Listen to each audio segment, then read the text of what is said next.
ஒரு சிறிய கிராமத்தில் எளிமையான ஒரு கழுதை தேவனுடைய பெரிய திட்டத்திற்காக தேர்ந்தெடுக்கப்பட்டது. அது குதிரையைப் போல வலிமையானதல்ல, அழகானதுமல்ல.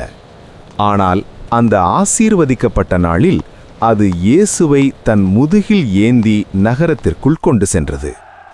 மக்கள் கூட்டம் கூடி தங்கள் உடைகளை பரப்பி பனை இலைகளை அசைத்து மகிழ்ச்சியுடன் ஆர்ப்பரித்தார்கள்.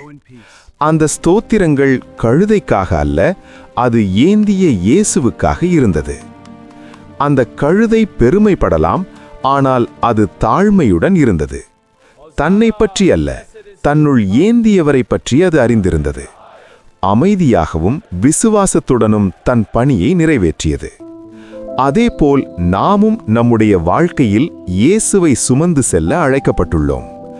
நம்முள் காணப்படும் அன்பு, சமாதானம், தயவு இவை எல்லாம் நம்முடையதல்ல, நம்முள் இருக்கும் கிறிஸ்துவின் வெளிப்பாடாகும். அந்த தாழ்மையான கழுதையைப் போல நாமும் தாழ்மையான இதயத்துடன் இயேசுவை சுமக்கும்போது அவருடைய ஒளி நம்மூடாக பிரகாசிக்கும். எல்லா மகிமையும் அவருக்கே சேரும். God bless you.